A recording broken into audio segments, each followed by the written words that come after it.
Les deux premiers, inscrits en noir, sont donc des déterminants puisqu'ils sont accompagnés de noms.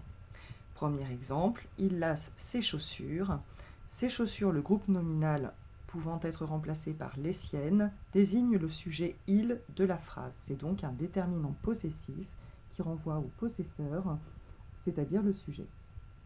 Deuxième occurrence, il s'agit d'un déterminant démonstratif écrit CES. Il accompagne encore dans cet exemple un nom pluriel. La phrase est la suivante.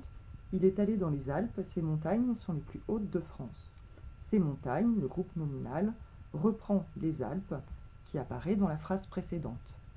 On peut les remplacer par celle-ci pour désigner les montagnes, déterminant démonstratif.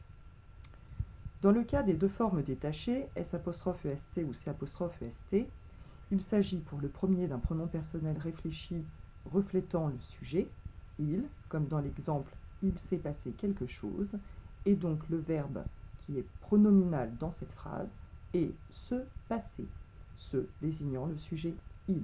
Il peut se remplacer par un autre pronom personnel réfléchi étant « me » ou « te » si les sujets sont « je » ou « tu ». Dans le dernier cas, C''EST, il n'est pas forcément suivi d'un participe passé, mais peut aussi être accompagné d'un nom. Et s'il s'agit d'un participe passé, ce sera pour un verbe qui n'a pas de sens réfléchi. Le C' est un pronom démonstratif, pouvant se remplacer par cela ou ça. Comme dans l'exemple, cet événement date de l'année dernière, c'est du passé, c'est terminé. Dans l'expression c'est du passé, l'expression c'est est accompagnée d'un nom. Le c'est peut se remplacer par cela, cela est du passé. Et dans c'est terminé, le verbe conjugué est terminé simplement et n'a pas de sens réfléchi.